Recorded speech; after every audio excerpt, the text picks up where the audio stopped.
Hello, my name is Ruth, and for the next half hour I'm going to talk about global warming. I wanted to talk about global warming because the things I hear about it are so frightening. I hear the Earth's warming up, the ice caps are melting, coastal areas will be flooded. I even hear hurricanes are stronger because of it. But if the costs of global warming are high, the costs of avoiding global warming, even if we can, are pretty high too. More government, more regulation, higher taxes on fuel, that sort of thing. Kind of thought the whole thing was a little extreme, hyped even, and I wanted to find out what was really going on with global warming, and that's what I'm going to share with you.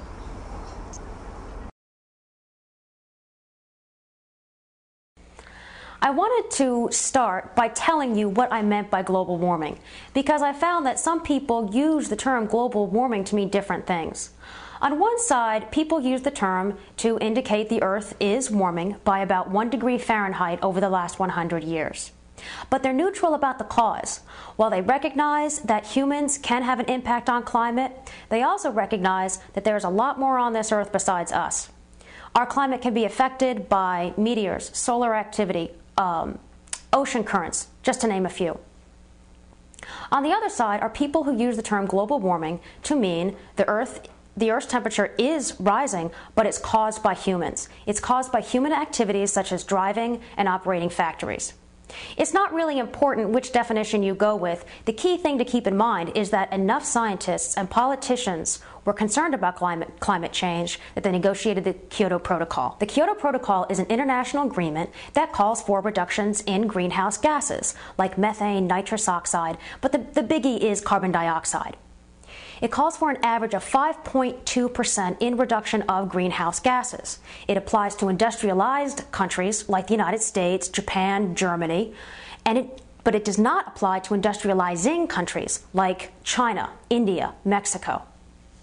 For the United States, it's important to note that we are the biggest producer of greenhouse gases, so our reduction goal is about 7%. Unfortunately for us, that reduction number was decided in 1990, and we have been very productive in that intervening time, and so now our reduction goal is almost 30%. The agreement says that countries have to reduce their greenhouse gases, and they can do that by encouraging their citizens to drive hybrids or to drive fewer miles or to change out their furnaces, things like that. But one can also reduce one's emissions indirectly through emissions trading. For example, a country like Russia, it can close old mines or old factories, and it can find itself with a surplus in emissions reductions. The United States can buy those surpluses and apply those credits to its emissions reductions. One thing I want to state very clearly is that the Kyoto Protocol is not the law of the land. Although then President Bill Clinton signed it, he never submitted it to the Senate for ratification. The Senate had already told President Clinton in an amendment that it really wanted nothing to do with the Kyoto Protocol because it was unhappy that China and India did not have to reduce its emissions, and it was concerned about U.S. job reductions. When George W. Bush became president, one of the first things he did was say no to that agreement.